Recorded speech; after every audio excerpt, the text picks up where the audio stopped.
फुले काँडै काँडा हजारी फुले काठौर फुले काँडै काँडा हरियाइला डाँडा जोलोनी स्टुरा देख्दो हरियाइला डाँडा हरियाइला डाँडा झोलिनी स्टुरा देख्दो हरियाइला डाँडा तु भनी बन्ठुलो म भन्नु बगैँचा ठुलो तु भनी बन्ठुलो तु कन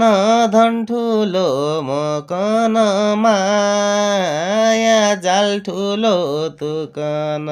धन ठुलो तु कन धन ठुलो म कन माया जाल ठुलो तुई कन धन ठुलो नफुल्ने फुललाई गई नफुल्ने माया जाललाई गई नफुल्ने फुललाई गई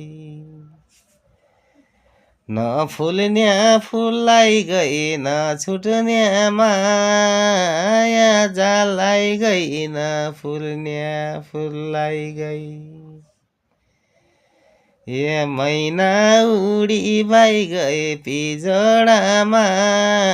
बसाली गई मैना उडी बाई गई मैना उडी बाई गई पिजडामा बसाली गई मैना उडी बाई गई। अब फेरि पनि एउटा छोटो र मिठो बनाउन प्रयास गरेको थिएँ अनि चिसो मौसमको कारणले गर्दा अलि मेरो स्वरमा खास साथ नदिएको अवस्था र मेरो स्वास्थ्य अवस्था पनि तपाईहरुले कसैलाई थाहा पनि होला म 2 वर्षदेखि म हैदराबादमै भारतको हैदराबादमा डायलिसिस गराउँछु म एउटा किडनी मृगौला पीडित मान्छे मेरो घर चाहिँ अछाम जिल्लाको मगलसिंह नगरपालिका वडा नम्बर 1 कुन्ती बण्डाली हो। विगत म 2 वर्षदेखि मृगौला पीडित हालको मेरो डायलिसिस हैदराबादको हाउसिङ बोर्ड रामदेव हस्पिटलमा मैले डायलिसिस